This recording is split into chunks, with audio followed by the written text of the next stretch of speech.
Well, good afternoon, students. So, ಇವತ್ತು ಕೂಡ 5 transaction ನಾವು ಜನರಲ್ ಎಂಟ್ರಿ ಮಾಡ್ತಾ ಇದ್ದೀವಿ. ಓಕೆ, ಸೊ ಇವತ್ತಿನ ಕ್ಲಾಸ್ ಇದು ಜನರಲ್ ಎಂಟ್ರಿ ಮೇಲೆ ಲಾಸ್ಟ್ ಕ್ಲಾಸ್ ಆಗಿರುತ್ತೆ. ನೆಕ್ಸ್ಟ್ ಕ್ಲಾಸ್ ನಲ್ಲಿ ನಾವು ಲೇಜರ್ ಸ್ಟಾರ್ಟ್ ಮಾಡೋಣ.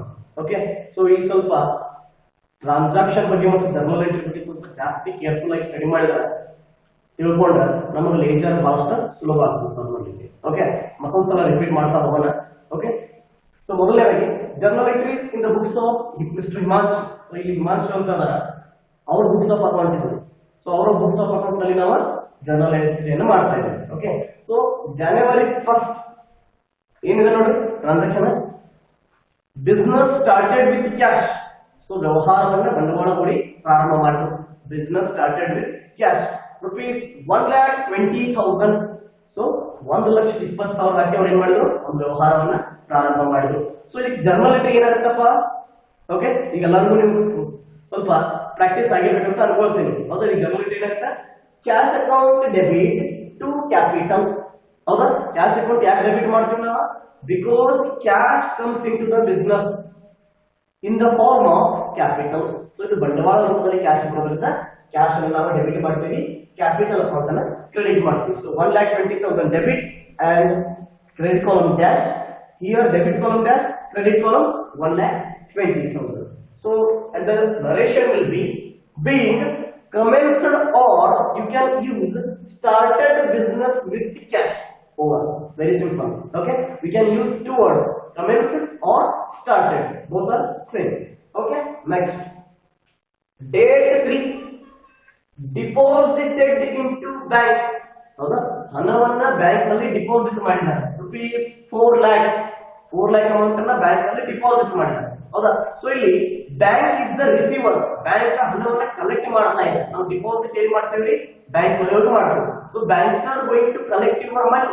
So banker is our receiver. Okay, ಏನ್ ಡಿಪಾಸಿಟ್ ಮಾಡ್ತಾ ಇದೀವಿ ನಾವು? Cash. So bank account debit to cash account. Bank account debit to cash account, that is 4 lakh debit and 4 lakh credit. Being deposited cash into bank. Being deposited cash into bank. So bank alli hanavanna deposit ಮಾಡಲಾಯಿತು ಅಂತ ಹೇಳ್ತಾರೆ. Next, date 4. Date 4 ಏನು? sold goods to Lara on credit. Lara ಅವರಿಗೆ ಉದ್ರಿ base ಮೇಲೆ ಸರಕುಗಳನ್ನ ಮಾರಾಟ ಮಾಡಲಾಯಿತು. ಗೂಡ್ಸ್ ಅಂದ್ರೆ ಸರಕುಗಳು, ಕ್ರೆಡಿಟ್ ಅಂದ್ರೆ ಉದ್ರಿ. ಸೊ ಲಾರಾ ಅವರಿಗೆ ಹಿಮಾಂಶು ಅವರ ಕಂಪನಿ ಕಡೆಯಿಂದ ಸರಕುಗಳನ್ನ ಉದ್ರಿ ರೂಪದಲ್ಲಿ ಮಾರಾಟ ಮಾಡಲಾಯಿತು. ಅದನ್ನ ಕ್ರೆಡಿಟ್ ಅಂತ ಹೇಳಿ ಕರೀತೀವಿ. ಸೊ ನಾವು ಯಾವಾಗ ಕ್ಯಾಶ್ ಟ್ರಾನ್ಸಾಕ್ಷನ್ ಆಗ್ತದೆ ಪಾರ್ಟಿ ಜೊತೆ, ಅವ್ರ ಹೆಸರು ಬರೆಯಂಗಿಲ್ಲ, ಕ್ಲೋಸ್ ಆಗಿಬಿಡ್ತದೆ ಅಕೌಂಟ್ ಕಂಪನಿಯಿಂದ. ಸೊ ಈಗ ನಾವು ಮಾರ್ಕೆಟ್ ನಲ್ಲಿ ಪೆನ್ ತರಕ್ ಹೋಗ್ತೀವಿ, 5 rupees ಕೊಡ್ತೀವಿ, ಪೆನ್ ತಗೊಂಡ್ ಬರ್ತೀವಿ, ಅವ್ರದ್ದು ನಮ್ದು ವ್ಯವಹಾರ ಕ್ಲೋಸ್ ಆಯ್ತು. ಯಾವುದೇ ರೀತಿ ಆಗಿರ್ತಕ್ಕಂಥ ಅಲ್ಲಿ ವಹಿವಾಟು ಮತ್ತೆ ಉಳಿಯಿಲ್ಲ, ರಿಪೀಟ್. ಒಂದ್ ವೇಳೆ ಅವ್ರಲ್ಲಿ ತೆಗೆದುಕೊಂಡು ಬಂದಿರ್ತಕ್ಕಂಥ ಪೆನ್ ಉದ್ರಿ ಆಗಿತ್ತಂದ್ರ ಅವ್ ಏನ್ ಮಾಡ್ತಾನಪ್ಪ, ಓನರ್ ತನ್ನ ಬುಕ್ ನಲ್ಲಿ ಹೆಸರು ಬರೀತಾನೆ, ಇಂತಿಂತ ವ್ಯಕ್ತಿ ನನ್ನ ಕಡೆಯಿಂದ ಉದ್ರಿ ಒಯ್ದಾನಪ್ಪ ಅಂತ ಹೇಳಿ. ಯಾಕೆ ಹೆಸರು ಬರ್ಕೊಂಡವ? ಅಲ್ಲಿ ಕ್ಯಾಶ್ ಬರ್ಬೇಕಾಗಿದೆ. ಸೊ ಯಾವಾಗ ಕ್ಯಾಶ್ ಬರ್ಬೇಕಾಗಿರ್ತದಲ್ಲ ಆ ವ್ಯಕ್ತಿ ಹೆಸರಲ್ಲಿ ಹೈಲೈಟ್ ಮಾಡ್ತಾರೆ ಎಲ್ಲಿ ಜರ್ನಲ್ ಎಂಟ್ರಿ ನೋಡಿ. Sold goods to Lara credit. ಯಾರು ಸೇಲ್ ಮಾಡಿದ್ರು ಗೂಡ್ಸ್? ಹಿಮಾಂಶು ಅವರ ಲಾರಾ ಅವರಿಗೆ ಕ್ರೆಡಿಟ್ ಸೆಲ್ ಮಾಡಿದ್ರು. Sold Lara India account debit to sales. ಯಾರು ರಿಸೀವ್ ಮಾಡ್ಕೊಂಡ್ರಿ ಗೂಡ್ಸ್? ಲಾರಾ ಇಂಡಿಯಾ ಕಂಪನಿ ಅದ. ಅವರ ಗೂಡ್ಸ್ ಅನ್ನ ರಿಸೀವ್ ಮಾಡ್ಕೊಂಡು ಇವರ ಸೇಲ್ ಮಾಡಿದ್ರು. So journal entry Lara India account debit to sales rupees 25,000 debit and 25,000 credit. And the narration will be being sold goods to Lara on credit. Simple. Okay, so ಇದು journal ಆಯ್ತು, ಅದ್ರ ಜೊತೆಗೆ narration ಕೂಡ ಆಯ್ತು. ಇದನ್ನು ಬಹಳಷ್ಟು ನಾವಿಲ್ಲಿ ಲಕ್ಷ್ಯ ಕೊಡ್ಬೇಕು. ಯಾವಪ್ಪ ಅಂದ್ರೆ ಯಾವಾಗ ಕ್ರೆಡಿಟ್ ಟ್ರಾನ್ಸಾಕ್ಷನ್ ಬರ್ತಾವಲ್ಲ ವಿದ್ಯಾರ್ಥಿಗಳೇ, ಅವಾಗ ಉದ್ರಿ ಯಾವಾಗ ಆಗ್ತದೆ ವ್ಯವಹಾರ, ಅವಾಗ ನಾವು ವ್ಯಕ್ತಿಯ ಅಥವಾ ಕಂಪನಿ ಹೆಸರನ್ನು ನಾವು ಏನ್ ಮಾಡ್ತೀವಿ, ಇಂಡಿಕೇಟ್ ಮಾಡ್ತೀವಿ ಅಥವಾ ಹೈಲೈಟ್ ಮಾಡ್ತದೆ ಜರ್ನಲ್ ಎಂಟ್ರಿನಲ್ಲಿ.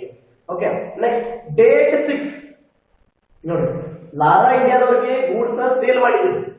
ಸೇಲ್ ಮಾಡಿದಾಗ ಲಾರಾ ಇಂಡಿಯಾದವ್ರು ಮತ್ತೆ ನಮ್ಮ ಗೂಡ್ಸ್ ಅನ್ನ ರಿಟರ್ನ್ ಮಾಡಿದ್ದಾರೆ. ಯಾಕೆ ರಿಟರ್ನ್ ಮಾಡ್ತಾರೆ, ಏನ್ ಕಾರಣ ಇರ್ಬೋದು? ನಾನು ನಿಮಗೆ ಕೆಲವೊಂದಷ್ಟು ವಸ್ತುಗಳನ್ನ ಕಳಿಸ್ತೇನೆ, ನೀವು ಮತ್ತೆ ನನಗೆ ರಿಪೀಟ್ ಕಳಿಸ್ತೀರಲ್ಲ, ರಿಟರ್ನ್ ಮಾಡ್ತೀವಿ. ಯಾಕೆ ಮಾಡ್ತೀವಿ?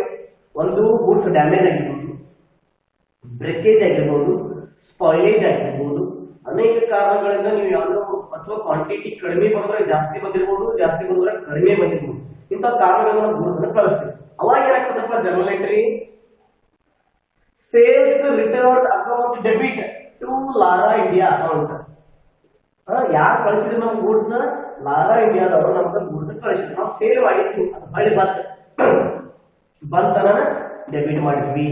Sales return account debit to Lara India account with 3000 debit and 3000 credit, and the narration will be being goods returned from Lara India company ಅವರು ನಮ್ಮ goods ಅನ್ನು ಕಳಿಸಿದ್ರು. It may be any reason, ಯಾವುದಂತ reason ನಮಗೆ ಹೇಳಿಲ್ಲ, but ನಮಗೆ goods ಅನ್ನು return ಮಾಡಿದ್ದಾರೆ.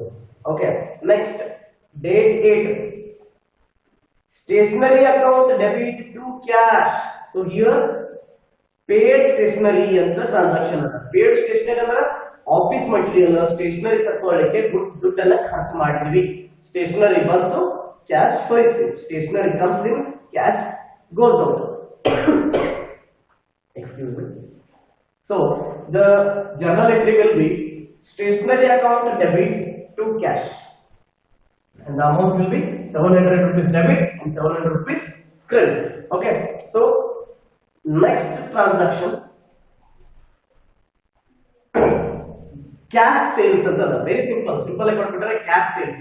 ಕ್ಯಾಶ್ ಸೇಲ್ಸ್ ಅಂದ್ರೆ ಗೂಡ್ಸ್ ಅನ್ನ ಸೇಲ್ ಮಾಡಿದಾಗ ಅದರ ಪ್ರತಿಫಲವಾಗಿ ಏನ್ ಬರ್ತದೆ? ನಮಗೆ ಕ್ಯಾಶ್ ಬರ್ತದೆ. ಇಲ್ಲಿ ನಾವು ಹಣವನ್ನು ಮಾರಾಟ ಮಾಡ್ತಾ ಇಲ್ಲ. ಕ್ಯಾಶ್ ಸೇಲ್ಸ್ ಅಂದ್ರೆ ವಿದ್ಯಾರ್ಥಿಗಳೇ, ನಾವು ಕ್ಯಾಶ್ ಸೇಲ್ಸ್ ಅಂದ್ರೆ ಹಣವನ್ನು ಮಾರಾಟ ಮಾಡ್ತಾ ಇಲ್ಲ. ಬಹಳಷ್ಟು ಜನ ನೀವು ಅದನ್ನ ಮಾಡ್ಕೊತೀರಿ, ಕ್ಯಾಶ್ ಸೇಲ್ ಅಂದ್ರೆ ಕ್ಯಾಶ್ ಹಣ ಮಾರಾಟ ಆಗಿಲ್ಲ, ವಸ್ತುಗಳನ್ನ ಮಾರಾಟ ಮಾಡಿದಾಗ ಕ್ಯಾಶ್ ಬಂದಿರ್ತದ ಅಂತ ಅರ್ಥ. ಸೊ ಅದಕ್ಕೆ ನಾವು ಜರ್ನಲ್ ಏನ್ ಕೊಡ್ತೀವಿ?